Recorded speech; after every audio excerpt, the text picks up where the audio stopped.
আসসালামু আলাইকুম আরহামতুল্লাহি অবরকাতু। শুরু করিতেছি মহান রব্বুল আলমিনের নামে, যিনি পূরণ করুণাময় অতি দয়ালু।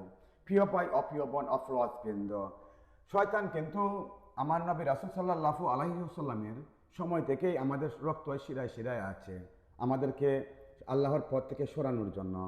আর পশ্চিমারা কিন্তু চাইতেছে আমরা আমরা আল্লাহর পথ থেকে সরে দাঁড়াই এবং আল্লাহকে নারাজ রাখি। হযরত মুহাম্মদ রাসূল সাল্লাল্লাহু আলাইহি সাল্লামের অনুসরণ থেকে আমাদেরকে চাইতেছে সরানোর জন্য এই সোশ্যাল মিডিয়ায়। আমি বলতে চাচ্ছি, ওরা কিন্তু যখন ল্যাম্পটা ছিল তখন তাদের কাপড় ছিল না পিনতে, তারা কিন্তু পাতা পিনতো, পাতা পরতো, তাদের ছোটো কাপড় পরতো। এখন তারা চাইতেছে মুসলমানের ছেলে সন্তানদেরকে নষ্ট করার জন্য, তাদের মতো তারা চাইতেছে যাতে আমরা নবী রাসূল সাল্লাল্লাহু আলাইহি সাল্লামের আমাদের ইসলাম থেকে আমরা সরে যাই। ওই প্ল্যানটা তারা করতেছে, তাই তাদের প্ল্যানটা আমরা সাকসেসফুল করতে দেব না।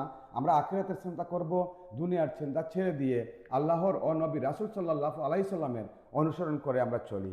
আসসালামু আলাইকুম ওয়া রাহমাতুল্লাহি ওয়া বারাকাতুহু।